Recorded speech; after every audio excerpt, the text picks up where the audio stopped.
Bom dia, sejam bem-vindos, então, ao nosso clube de estudos, que agora denominamos Doravante Vein Club, que é um clube de amigos independentes que praticam a flebologia sem ser ligado fixado a um tipo de conhecimento absoluto de alguma coisa específica, buscando sempre abrir horizontes, abrir fronteiras, abrir novas possibilidades, novas técnicas, conhecimento acima de tudo e ciência acima de tudo, embasamento científico e pensar na flebologia, no estudo, como parte de um todo, independente do nosso momento atual, mas pensar para frente, além das fronteiras. Então, estamos hoje inaugurando oficialmente o nosso Vein Club, começando com o estudo do trabalho do Dr. Alexandre Amato, que incessantemente está se dedicando sobre o lipedema, tá? Que o lipedema é uma apresentação de uma doença que a gente vê frequentemente na nossa clínica e que gera, às vezes, discussões, gera confusão, e por isso a gente, então, vai se debruçar sobre esse assunto. Então, hoje nós vamos ler um artigo do Alexandre Amato, e eu coloquei um pouco de ilustração de um capítulo de livro clínico que ele também escreveu, para a gente ilustrar a parte inicial, tá? A distribuição de gordura, preferencialmente, segundo um professor Irani Novar Moraes, tá? Avô dele. Hã? Ah, é? Avô do Alexandre. Eu não sabia. Eu conheci ele. Interessante. Ele já colocava como distribuição de gordura ou cervicalis, ou umeralis, ou abdominalis, membralis como raro, que dentro dos membralis teria o coxale, glúteo, esteatopígio, e trocantérico ou cavalariano. Então, o lipedema seria uma evolução do estudo dos membralis, né? Que é considerado raro dentro da distribuição de gordura exclusiva, mas dentro da nossa área a gente vê com muita frequência. Então, são pacientes que chegam para a nossa clínica se queixando de inchaço dos membros que piora com ortostase e o calor. Então, que interessante, que eles chegam justamente se queixando de edema, que nos induz ao erro, porque eles veem, minha perna está inchada. Esse edema são áreas macias que não apresentam mudança de cor. Áreas sem sinal de Godet ou de cacifo. Então, no teste, a gente não encontra a parte de água, né? Identificação. Às vezes, para piorar a situação, os pacientes vêm com eritema, com úlceras, com hiperpigmentação, com celulite, dermatosclerose. Por quê? Porque existem casos de associação entre o lipedema e o linfedema. Então, e insuficiência venosa crônica. O paciente pode estar com as duas coisas. O paciente geralmente chega se queixando de dor, de que fica roxo, fica machucado muito facilmente quando aperta, quando encosta aquela parte gordurosa, que seria chamado, então, da síndrome da gordura dolorosa. E pode alterar a marcha, que às vezes o paciente, por exemplo, tem culote muito grande, ou a raiz da coxa muito grande, pode ter a marcha alterada.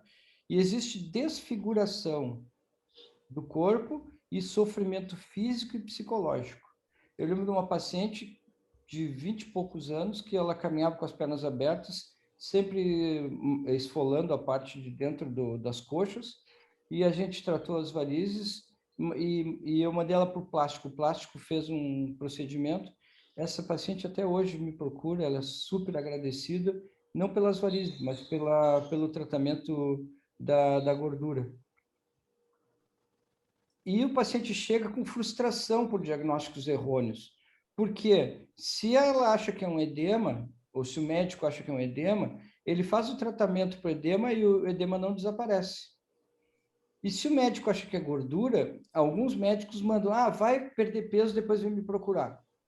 E outros médicos dão dieta, e o lipedema é uma gordura que não sai com a dieta. O diagnóstico do lipedema é um edema que poupa os pés, né? Exceto para a situação onde há o lipolinfedema, que existe já comprometimento linfático pela progressão exacerbada da doença. Existe uma desproporção simétrica do acúmulo de gordura dos membros. Desculpa, sim, uma desproporção simétrica, ou seja, todo membro aumenta de gordura de uma forma bilateral, porém é assimétrico em relação ao corpo. Existem queixas de edema ortostático, quase que exclusivo de mulheres, tá? E a incidência na população não é precisa ainda. Calcula-se que seja entre 0,06% a 10% da população. E dentro dos pacientes que chegam na nossa clínica, com queixas encaminhadas por linfedema, 10 a 20% são lipedema. Ou seja, temos que ficar muito alerta porque é uma pegadinha do dia a dia da nossa clínica. E a incidência familiar do lipedema, conforme ao que se tem na literatura, varia entre 16% e 45%. Para piorar a confusão, como existe associação de lipedema com linfedema e insuficiência venosa crônica, também existe associação de obesidade e sobrepeso. Então, 50% dos pacientes com lipedema têm obesidade ou têm sobrepeso. E a distribuição do linfedema confunde-se com obesidade ginecoide. Aqui eu acho que é lipedema, desculpe. A distribuição do lipedema, tá? Confunde-se com obesidade ginecoide ou em forma de pera. Sabendo que a obesidade é quando o paciente tem um índice de massa corporal acima ou igual a 30, e a gordura pouco influenciada por dieta ou exercício. Então, no diagnóstico, aqui tem um caso típico do paciente com os pés polpados, que é chamado de sinal do manguito, o efeito bracelete ou sinal do coxim gorduroso. Aqui bem característico, né?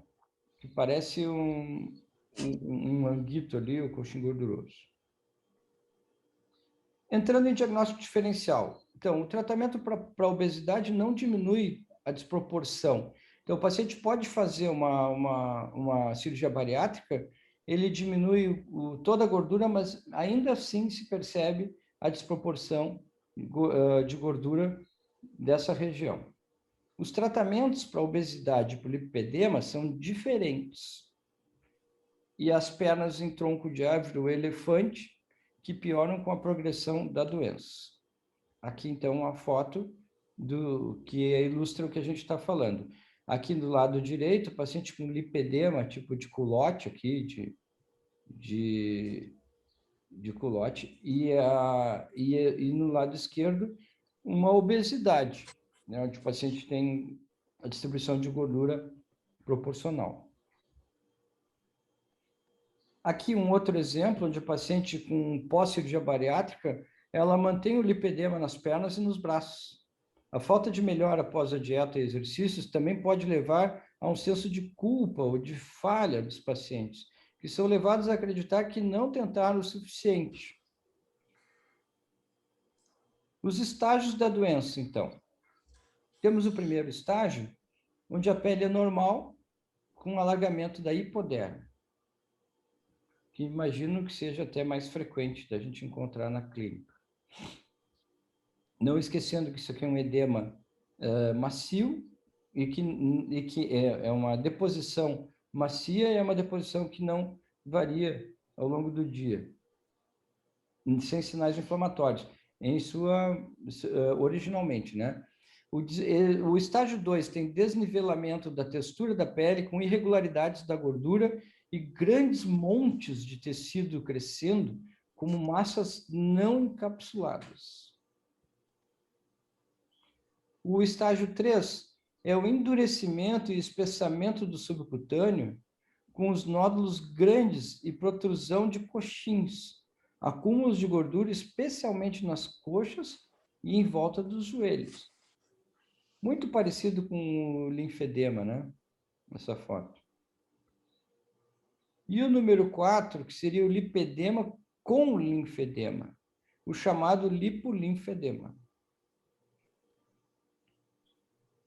Agora, nós começamos praticamente, depois dessa revisão, o artigo que a gente combinou de estudar para hoje, tá? Então, o lipedema, existe uma alta prevalência e um baixo diagnóstico. O diagnóstico diferencial do linfedema e obesidade podem coexistir, tá? Ou seja, o diagnóstico diferencial é entre linfedema e obesidade, e mesmo assim podem coexistir. Associado com variações hormonais, inflamação e variações genéticas poligênicas. Então, são três fatores envolvidos na etiologia do lipedema. Os 3 fatores são hormônios, inflamação crônica de baixo grau e variações poligênicas e alteração genética. A evolução clínica, existe um envolvimento com outras doenças. E a abordagem do lipedema é feita em 3 fases, 3 aspectos. O lipedema foi descrito por Allen e Heinz. O Heinz é o cirurgião da clínica, uma clínica famosa americana, como é... Depois eu confirmo com vocês. E o Allen é o que fez o teste de Allen, que é o mesmo desse teste que a gente faz na mão para testar o arco palmar, é o mesmo Allen esse aqui. A síndrome de Allen-Heinz também é chamada de adipose dolorosa ou lipofilia membralis. Mais uma vez, fala, confundida com linfedema, aqui está repetido porque agora é o artigo que eu estou apresentando. O equívoco com obesidade dieta induzido ou lifestyle. Então, a obesidade por lifestyle, o cara gourmet, que gosta de comer bastante, é sedentário, é diferente do lipedema, tá? Existe dor, existe sensibilidade, machuca fácil. Aquela paciente que toca na perna, ela diz que tem dor. Aqui não entra em diagnóstico diferencial a fibromialgia, mas também ele não colocou aqui, mas eu acho que talvez pudesse se considerar também nisso. Aí eles fizeram um trabalho que avaliou numa escala de 0 até 150 o pré e o pós-lipedema, mostrando que no pré a escala era a média 92 e no pós 39. Eu particularmente adoro esse tipo de apresentação de uma patologia que tu possa ter uma variação muito grande de qualidade de vida entre antes e depois. Porque isso aqui mostra que realmente nós estamos fazendo uma coisa que vai ajudar alguém, ser benéfico para aquela pessoa. Então, aqui no caso, a média de pré-operatório de escala de sintomas era 92 e passou para 39.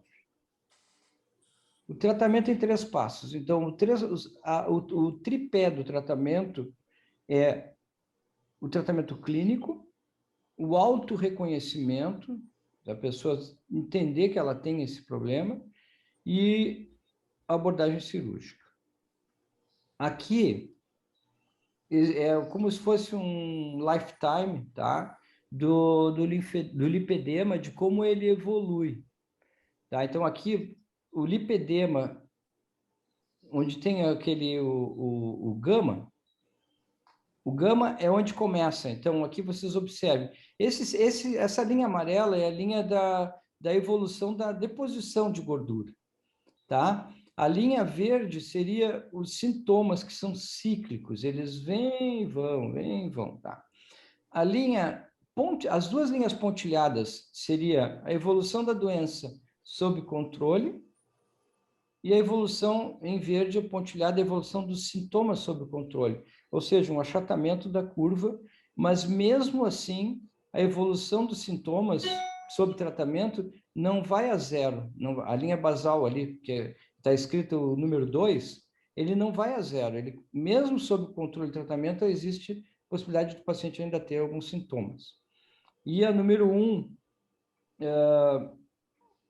mostra também isso, que existe ainda aumento de deposição, mesmo se estiver sob doença controlada. O gatilho aqui, que é o gama, mostra que onde começou. Então, o paciente já começa a doença com um certo nível de sintomas. E esse gatilho acontece ou na adolescência ou na gestação, né? Em momentos, ou na puberdade, né? Puberdade ou gestações, que em algum momento da vida existe aquele desencadeamento do início de sintomas.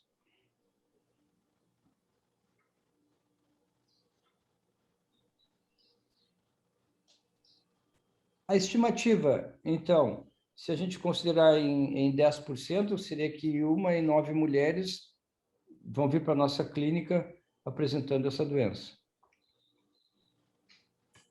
Ou seja, a gente tem que se debruçar e olhar sobre isso, porque é uma doença que tem uma incidência bastante relevante na população. A etiologia. A etiologia, como eu tinha falado antes, ela pode ser hormonal ou genética. Ou hormonal ou genética. Aí tem duas teorias, tá? Que uma é uma herança poligênica, onde a expressão vai mudar a expressão conforme a forma como houve a combinação genética, ou pode ser ligada, mais provavelmente seria ligada ao X ou autossômica dominante com limitação de sexo. Aqui eu preferia copiar a frase em inglês, porque é uma frase difícil da gente entender. Que existe uma heterogeneidade marcada, heterogeneidade genética marcada, que ela se correlaciona com múltiplos níveis de expressão, tá? De causalidade. E ela tem muitas expressões em outras tantas doenças humanas comuns. Ou seja, diabetes, obesidade,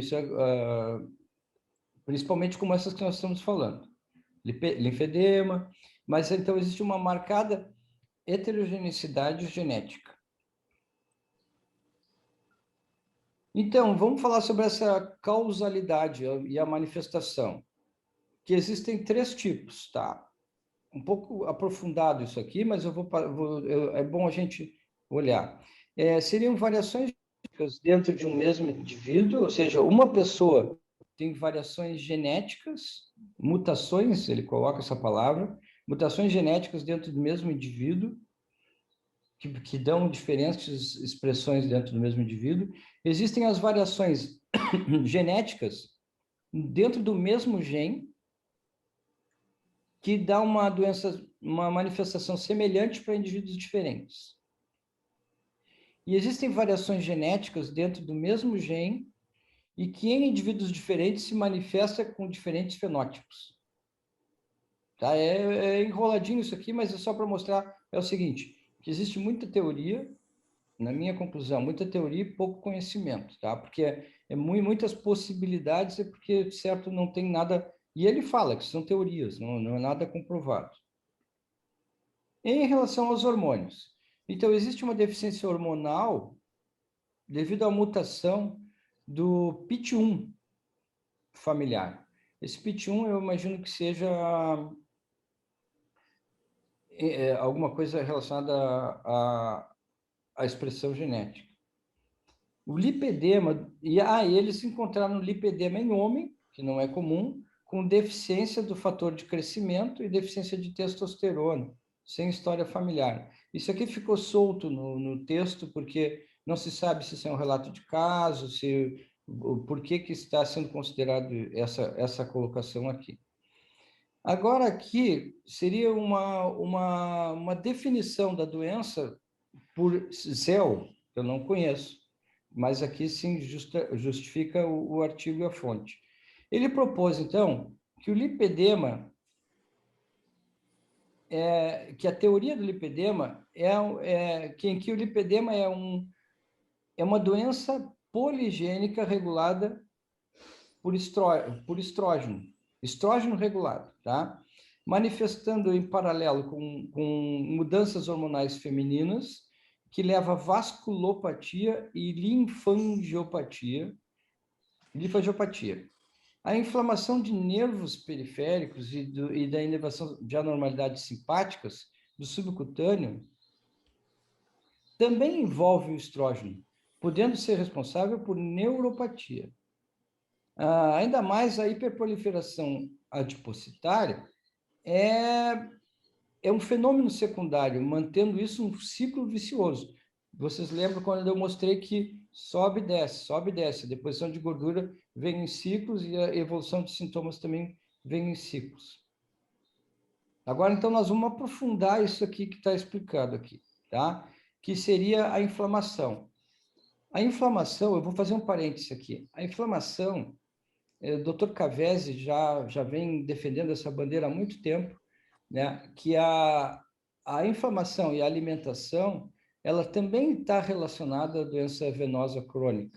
É que realmente não existem estudos populacionais que batam esse martelo, mas a gente sabe que a doença venosa crônica também tem em sua origem endotelial a inflamação, assim como a doença coronariana, né? E que são parecidas as etiologias, só que envolvem um sistema circulatório diferente, um sistema de baixa pressão, outro de alta pressão. Mas a inflamação na doença coronariana, na doença de Alzheimer, por exemplo, na obesidade, na idade, que eles chamam de inflammaging, isso é uma coisa que já está bem definido na literatura, e a gente pode parecer isso aqui um assunto estranho para nós, porque não é o nosso dia a dia, né? É uma coisa que a gente ouve como uma coisa muito distante de nós, mas, sinceramente, isso aqui é o nosso dia a dia. Os pacientes vêm para a nossa clínica o dia a dia dessa forma, e a gente, então, tem que olhar isso com uma certa vontade de aprofundar esse termo, tá? Então, a inflamação relacionada ao câncer, por exemplo, hoje está bem definida. Ela está relacionada à resposta dos leucócitos, à inflamação sistêmica aguda, tá? E a evidência da resposta inflamatória sistêmica está associada ao declínio do paciente com câncer de cólon. Isso aqui o Álvaro Galvão até vai ficar interessado, porque você se lembra com o declínio da doença com a resposta inflamatória exagerada no COVID, Álvaro? Aqui ele fala a evidência de resposta inflamatória sistêmica exagerada que está associada ao declínio do paciente com câncer de colo, como uma coisa já reconhecida.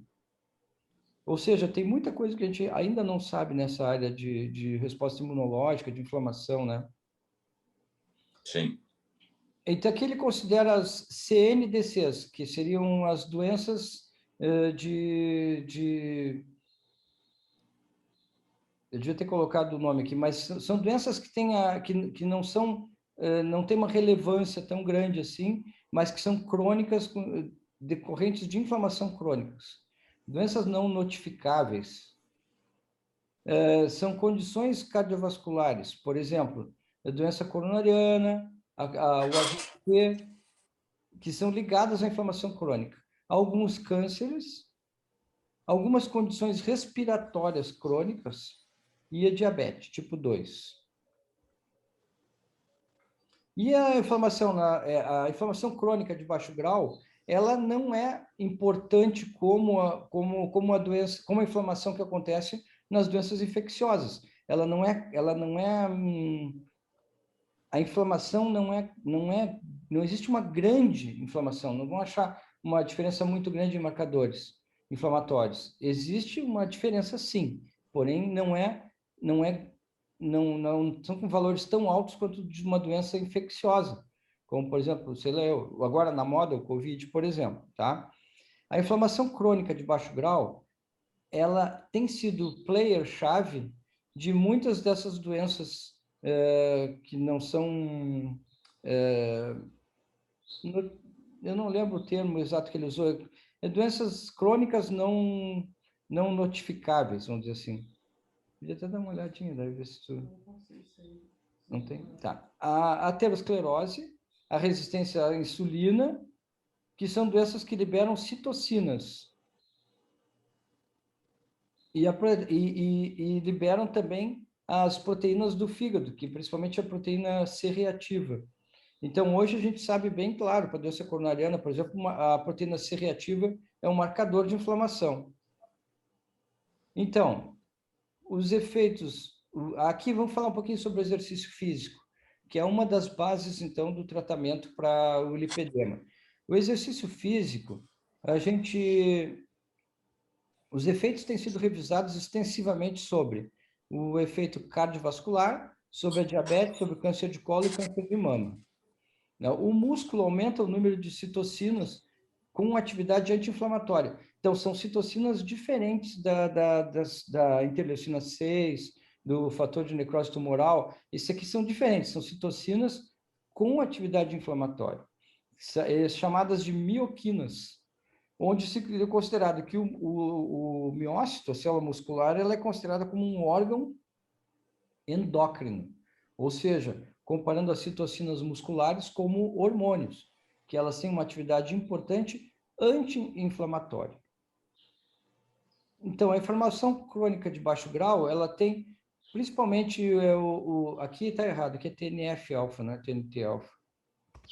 TNF-alfa, o interleucina 1 beta, interleucina 6, o interleucina antagonista do receptor, o TNF, o fator de necrose tumoral, que é o nome, alfa-solúveis, e o interleucina 10. Esses aqui são os mais conhecidos quando existe inflamação crônica de baixo grau. Inflamação de resposta sistêmica são as proteínas derivadas do hepatócito, que aqui sim entra a proteína C reativa, tá? Que hoje a gente sabe que é conhecido, é marcador de infarto do miocárdio, né? É um preditor, né? A resposta inflamatória crônica de baixo grau se considera como uma elevação de 2 a 3 vezes desses marcadores inflamatórios. E na elevação das citocinas inflamatórias e da proteína C reativa.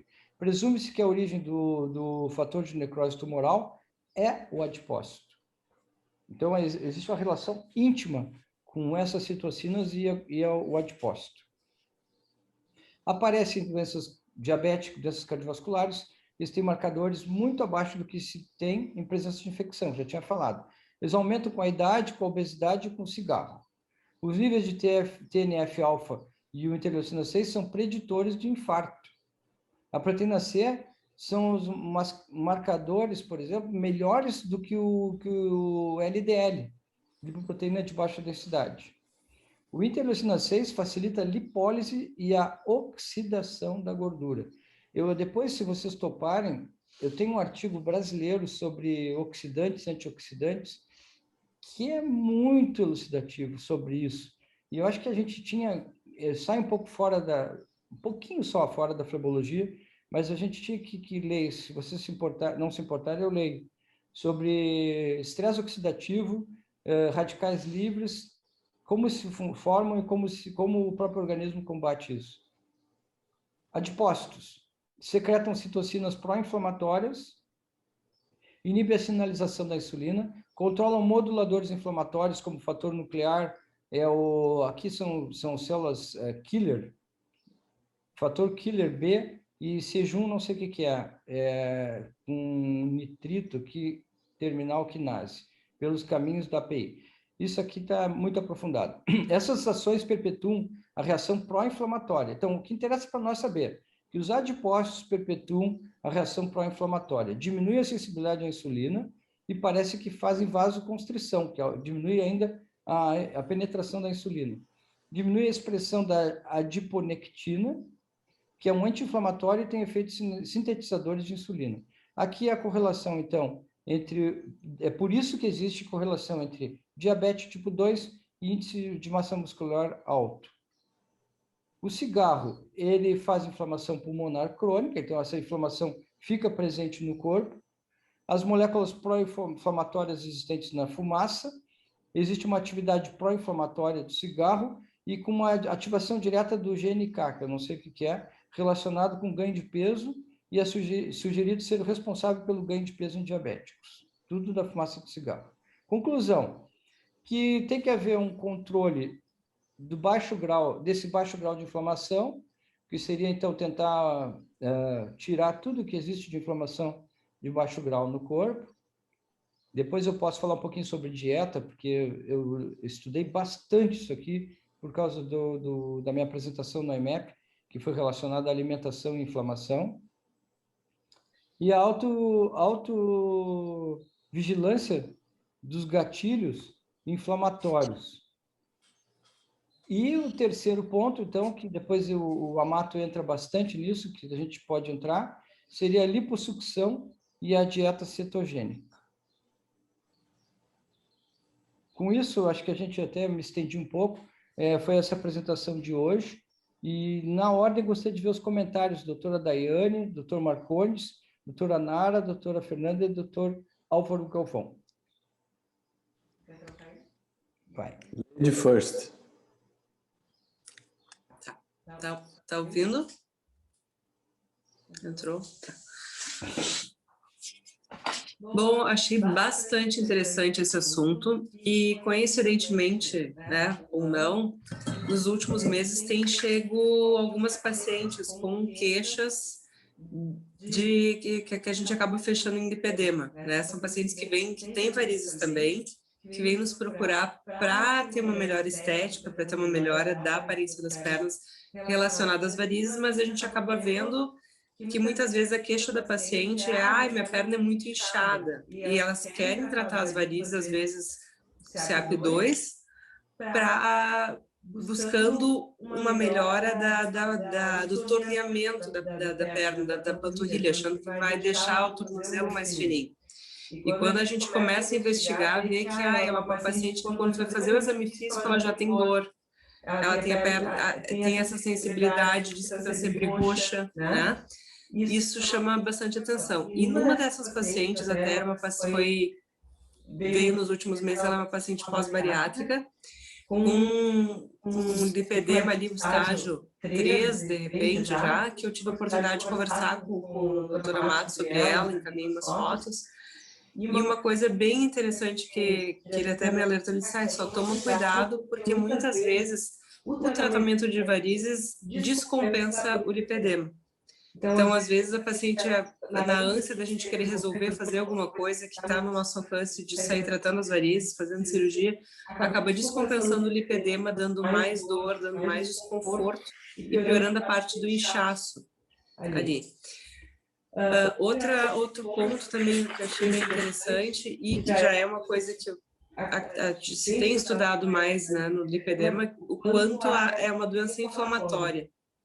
E também a gente sabe que os pacientes acabam entrando, a parte nutricional também adiantada nisso, eles têm já protocolos, né, de uma inflamação, de uma alimentação anti-inflamatória, que os pacientes nos relatam depois que ajuda bastante do ponto de vista de sintomas. Isso dali, eu achei bem interessante, porque às vezes é um tipo de paciente que a gente se sente meio de mãos amarradas, né? Sem conseguir ter muito o que oferecer, aquele nosso ímpeto de resolutividade, assim, em frente à doença, a gente fica um pouquinho mais de mãos atadas, e depende muito também da conduta, da postura do paciente com essas outras coisas fora o tratamento específico das varizes. Mas muito bom.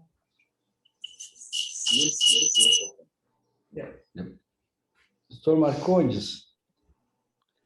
O Alexandre Amato falou muito tempo sozinho sobre essa doença, né? Ele falava e ninguém ligava muito no início. Hoje não, ele é um indivíduo de referência. Aquele médico que você citou no início da reunião, da sua fala, Bernardo, é o avô dele, sabe?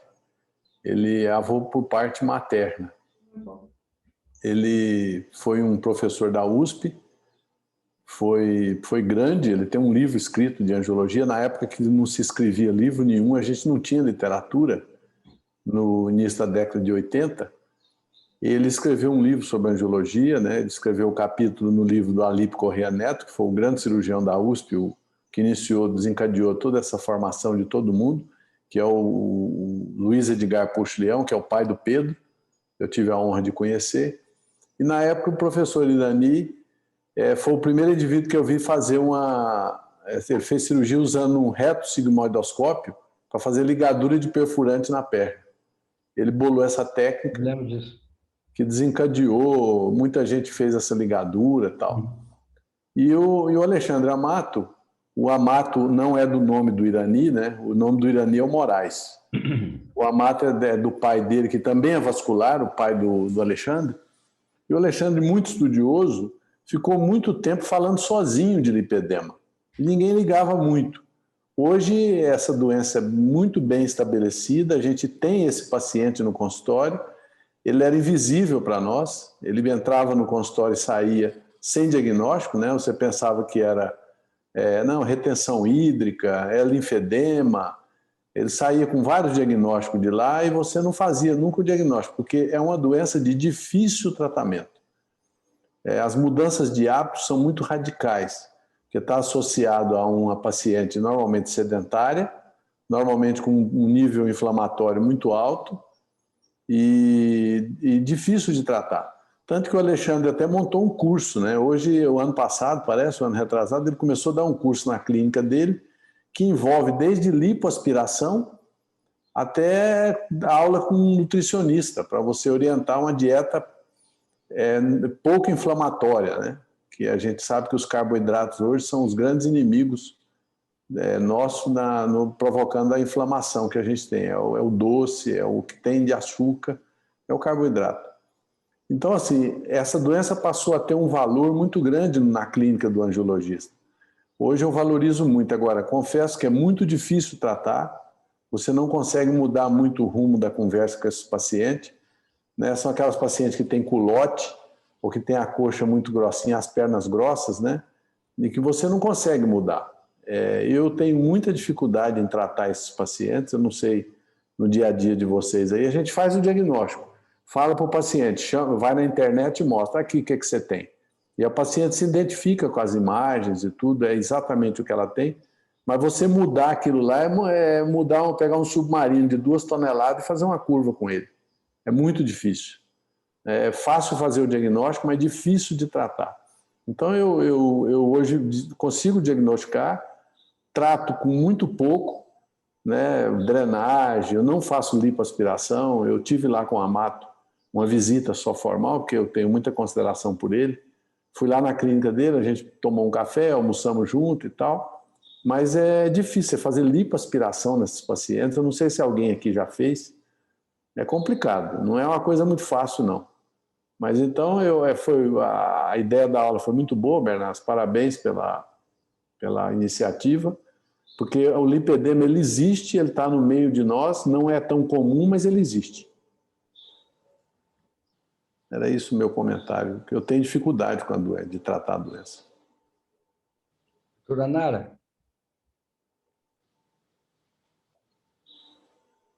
Está sem áudio. Olá, ótimo dia a todos. Obrigada, não tinha percebido. Então, é um assunto assim, de extrema importância, relevância, inclusive, porque é uma paciente que chega no nosso consultório muitas vezes assim, desiludida com a sua condição, né? Ela tentou fazer diversas formas de tratamento e vem com aquela deformidade, entre aspas, da perna, que incomoda ela de forma estética, e não só isso, mas também traz sintomas, como dor, né? Então, eu recebo muito pacientes questionando questão de dor. Por ser uma concentração de tecido adiposo, a gente é um local também que acaba retendo mais líquido, né? Então, algo que eu sempre inicio de tratamento, além de incentivar mudanças de hábitos de vida, mas uma coisa que eu vejo muito no meu consultório, que as pacientes elas chegam para mim, muitas vezes assim, doutora, eu já perdi peso, eu faço dieta e não tive melhora. Eu consigo melhorar com a compressão elástica, né? Então, eu acho que o tratamento do lipedema é um conceito novo que o Amato trouxe, na verdade, não só para a fibromialgia brasileira, mas expandir também para o mundo, né? E é algo que vemos cada vez mais. O tratamento clínico, ele é muito importante, o tratamento clínico, o acompanhamento de perto com esse tipo de paciente, porque muitas vezes a queixa dela também é algo mais, assim, de cômodo psicológico mesmo, né? Com relação ao tratamento cirúrgico, eu ia fazer essa pergunta também aos colegas, se alguém aqui trata ou se alguém tem interesse de tratar, porque eu vejo que é uma área, assim, delicada para a gente estar se envolvendo, e lembrar que a lipoaspiração dessa região de membros inferiores, eu vejo que é algo que é visto com muito critério, inclusive pelos cirurgiões plásticos, porque é algo que causa muita recidiva e muita complicação também. Então, algo que eu vejo sempre o Amato enfatizar bastante nas suas colocações é sobre insistir nesse tratamento clínico com a paciente, e deixar esse tratamento cirúrgico, assim, sempre para uma última.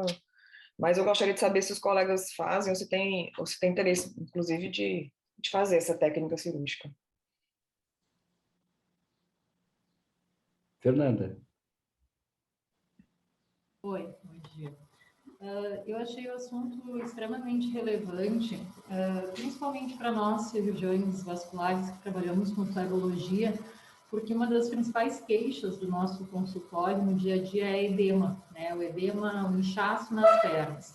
E aí o lipedema é um diagnóstico diferencial. E os pacientes nos procuram muitas vezes com dor, né? Com sintomas, e muitas vezes com desconforto estético. E como ele pode estar associado com uma doença venosa ou mesmo com obesidade, a gente tem que ter muita cautela, muito critério, tem que estar sempre bem atento para daqui a pouco não cair na armadilha de tratar uma doença venosa e não ter o resultado, né, final adequado, a melhor estética, porque tinha como base o lipedema. Então, eu acho que foi um assunto muito, muito importante, a gente tem que estar sempre atento para esse diagnóstico diferencial. Em relação ao tratamento, eu não tenho, que a Nara perguntou, não tenho experiência, né, com tratamento cirúrgico, e me parece realmente, assim, o que a gente vê é um tratamento desafiador, né, fazer esse controle de todos esses fatores inflamatórios, que é uma doença crônica, né, de inflamação de baixo grau, é desafiador. Eu achei super importante quando ele coloca a autoconsciência do paciente, né, de que ele tem essa patologia, como lidar com isso, porque ali naquele gráfico exatamente mostra que é uma doença cíclica, que nós vamos ter períodos de piora, outros de regressão, né? Mas eu acho, me parece, né, mais complicado conseguir a gente fazer essa estabilidade, né, do controle do lipedema. Eu vou pedir licença para vocês, que eu vou ter que sair um pouquinho antes hoje, tá? Bom dia. Tchau. Bom dia a todos. Agora é minha vez de falar. Vamos falar um pouquinho. O doutor Marcondes falou sobre o livro. É esse livro aqui, do Irani Nova. É um livro e aqui está a foto dele, né? É um livro de propedêutica vascular, já fica na minha estante aqui. Esse é um dos livros que nos ajuda muito do ponto de vista de como fazer o exame do paciente. E o lipedema, eu tenho tido a oportunidade de encontrar, porque assim, a gente fica como referência aqui no centro do estado de Rondônia para esses casos mais críticos, e acaba chegando para a gente esses casos com pacientes que realmente têm a doença familiar. Tem um caso de uma família que tem 4 mulheres, 3 delas têm lipedema e uma não tem. E todos eles são associados à obesidade. Dos casos que eu tive até hoje, apenas uma jovem, muito nova, que ela é bem magra, e é uma característica interessante, assim, ela chega a ser os braços magros, o peito magro, o abdômen super fininho e as pernas realmente muito inchadas, assim, muito grandes. E alguns diagnósticos diferenciais no exame, é muito importante como realmente poupar os pés, e existe uma gordura que forma uma espécie de abaloada na face medial do joelho e, por vezes, na face posterior do joelho. Então, essa gordura da face medial do joelho, ela não diria assim patognomônica, né? Mas ela tem uma sugestão muito maior, que é diferente do linfedema. Que o linfedema ele tem uma característica que piora durante o dia, chega à tarde pior, tem um aumento caldo cranial, então tem umas características bem específicas. O tratamento desses pacientes sempre começa por um tratamento venoso, clínico, da imensa maioria das vezes acaba a gente associando diuréticos. Meia elástica para esses pacientes é quase impossível, porque são pernas disformes, e é uma situação que a gente avalia o paciente com uma qualidade de vida muito comprometida. Então, muitas vezes, a gente acaba se envolvendo com essa situação, e quando o médico consegue se envolver, o paciente casa com o médico na condição profissional, e só busca o tratamento querendo uma atenção e uma expectativa. Eu tive 2 casos de pacientes que foram submetidos a procedimentos cirúrgicos de varizes e de lipedema também associado. Como nós temos dentro da clínica cirurgião plástico, muitos pacientes nós fazemos cirurgias combinadas. Então, isso devido à nossa característica de pacientes que vêm de fora do estado, ou vêm de outro país, ou de pacientes que moram muito longe, às vezes eles querem resolver 2 problemas, então existe uma conexão muito boa da cirurgia vascular com a cirurgia plástica, e muitas vezes a gente associa a entrada do cirurgião plástico junto com o cirurgião vascular. Oportunamente, eu vou colocar no grupo aqui fotos da cirurgia que foi feita, e a cirurgia não foi a lipoaspiração. A lipoaspiração, no conceito da cirurgia plástica, ela é determinada para gorduras focais, né? E a cirurgia plástica associada, ela é uma cirurgia que entra no conceito de reparadora e não no conceito da cirurgia estética. O grande problema que nós verificamos na indicação dessa cirurgia e na qualidade de vida dos pacientes é a deambulação. Como o Dr. Albernaz comentou, o paciente anda com as pernas realmente abertas, isso causa desconforto, até mesmo dores no quadril por causa da marcha. A região interna da coxa, ela tem uma sobra de gordura tão grande que os tornozelos nunca se encontraram.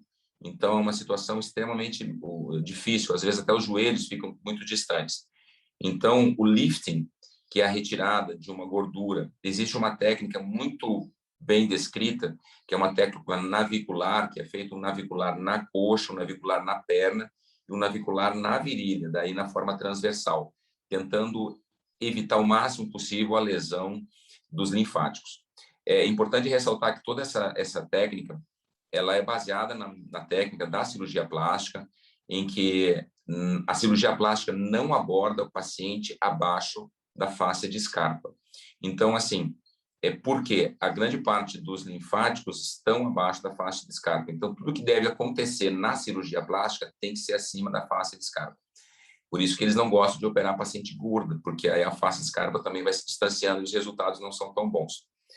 A lipoaspiração, ela tem pode ter um resultado bom, mas a gente acompanha pacientes que formam muita fibrose e formam sulcos, lesão de vaso, lesão de nervo. Então, isso acontece muito. E por que a gente associa junto? Porque não dá para fazer uma retirada de tecido que tem veias calibrosas sem antes tratar as veias. Então, sempre tem que tratar a parte venosa antes, porque são associados a varizes, e a cirurgia plástica ou vem junto ou vem depois, nunca antes. No tratamento dietético, funciona, mas a gente vê que o paciente fica magro, chega a ficar com o rosto fino e as pernas gordas. Quando se falou em medicamentos ou alimentos que possam ser anti-inflamatórios, a gente faz um acompanhamento grande de pacientes que fazem uso do resveratrol, que é um antioxidante potente e que tem que ser usado em altas doses para poder ter efeitos anti-inflamatórios para redução da dor a longo prazo. O tratamento desses pacientes, do ponto de vista clínico, ele é muito individual. Então, não é só a gente usar o diurético, não é só usar o flebotônico. Muitas vezes, o anti-inflamatório tem que estar associado, hoje, com o desenvolvimento de anti-inflamatórios naturais, que são derivados de plantas, são fitoterápicos, mas eles têm efeito anti-inflamatório, diminuindo a interleucina, diminuindo o ciclo dos anti-inflamatórios mesmo. a gente consegue resultados usando esse medicamento a longo prazo, sem lesão renal e sem lesão gástrica. Eu acompanho alguns pacientes, não é uma coisa assim tão frequente no consultório, mas eu posso dizer que a cada mês ou a cada 2 meses um paciente novo aparece, que tem um diagnóstico e tem que ficar sendo feita a diferenciação entre linfedema e lipedema. E eu não tenho nenhum homem com lipedema, eu tenho homens com linfedema, a maioria são pós-infecciosos, pós-erisipelas, né? Lesões traumáticas que lesam o linfático verdadeiramente. E tem um menino que tem linfedema congênito também, mas assim, são casos que a gente vê, eu acho que é importante, foi muito importante você ter trazido esse assunto à tona, Albernaz, que a gente até sai um pouco só da questão da variz, mas é uma verdade dentro do nosso consultório, o paciente chega com muita dor, ele tem uma expectativa de tratamento muito grande, então a gente saber abordar, criar um protocolo de tratamento, individualizar esse protocolo, eu acho que é muito importante. Eu fiquei muito feliz pela oportunidade de ter esse artigo. Depois, oportunamente, eu vou mandar as fotos do procedimento cirúrgico, que não é a solução de tudo, ele é um paliativo, mas que permite o paciente, por exemplo, usar uma calça leg para poder deambular. Então, principalmente o caso de uma senhora que fez a cirurgia bariátrica, perdeu 65 quilos pós-cirurgia bariátrica e as pernas ficaram enormes. Então, assim, ela merecia até um presente, assim, e eu convidei o cirurgião plástico, nós fizemos realmente a retirada de uma extensa quantidade de pele, depois eu vou mostrar para vocês. E existe uma cirurgia na perna também, muito antiga, chamada cirurgia de Linton. Não sei se vocês já ouviram, é muito antiga. É uma cirurgia feita para linfedema. Também é semelhante a essa cirurgia. É um procedimento muito agressivo, mas que melhora a qualidade de vida de muita gente. Então, eu acho que é um capítulo que merece, talvez, um reestudo, uma reabordagem, para a gente falar um pouco sobre o tratamento cirúrgico disso. Se a gente pudesse até convidar o Alexandre, ele é uma pessoa que eu tive a oportunidade de conhecê-lo, é muito amistoso, uma pessoa tranquila e fácil, e ele tem o interesse de divulgar esse assunto, e agora no Vein Club, eu acho que seria um profissional muito bem-vindo para um convite. Eu gostaria muito se nós tivéssemos essa oportunidade. Obrigado pela participação aqui. Com você a palavra, Albernaz. Legal, ótimo. Eu acho ótima ideia. Inclusive, eu estava pensando nisso, convidar ele. Eu posso chamar ele, Albernaz. Muito legal, Marcondes. Eu só acho que semana que vem a gente poderia terminar esse... Não, eu acho que ele não tem agenda para uma semana de cima, não. Tem que convidar e esperar ver o que dia que ele pode. Então, eu acho que até... Eu falo com ele hoje. E falar com ele, isso, ótimo. Vai ser muito útil. Nara, sobre o que tu falou, sobre o fazer ou não fazer o procedimento, nós estamos falando bem de fronteira mesmo. Eu tenho vontade de começar a fazer alguma coisa, mas tem duas coisas que movem a gente, né? Ou é o medo dos colegas, ou é a vontade de ir para uma coisa além do que se faz. Eu acho que existe, eu particularmente, eu ainda estou em dúvida se parto para esse aprendizado ou não, porque eu eticamente tem uma coisa que fica me incomodando, assim, da gente começar a fazer tratamento de liposucção, tá? Mas, o contraponto disso é que os próprios plásticos não fazem, não gostam de fazer. Tá? Então, assim, nesses anos todos, 28 anos que eu trabalho com flebologia, eu venho pedindo para os plásticos fazerem aquela gordura que fica na face no maléolo lateral e no maléolo medial de alguns pacientes, fica aquela bola que eles queixam de linfedema, aquela gordura que fica embaixo do joelho, na parte medial que o Álvaro falou. Isso é uma coisa que a gente manda para o plástico não quer fazer, não gosta de fazer.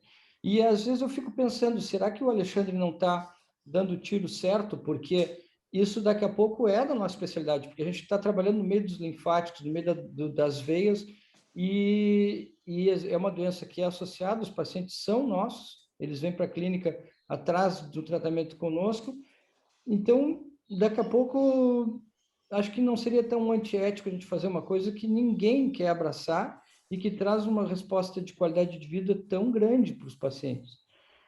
Sinceramente, acho que é um assunto bem polêmico. A gente pode conversar mais vezes sobre esse assunto. Eu não tenho certeza ainda, mas tenho vontade de fazer mais por causa dos pacientes, sabe? Porque eu acho que nessa área ainda existe uma falta como o Marcondes falou, pacientes estão invisíveis ainda para a gente, né? Agora, justamente por causa desse estudo, a gente vem acompanhando uma paciente que fez tratamento de varizes, um paciente que tem aumento de peso, e ela vem deteriorando cada vez mais, com dor e piorando a perna.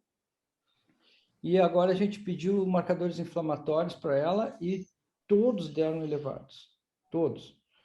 E é impressionante, assim, né? Como realmente ela tem uma doença inflamatória, agora tem um diagnóstico. E já começou a mudar a dieta e ela já começou a sentir diferencial grande de sintomas, não sente mais nada. Parece coisa mágica isso.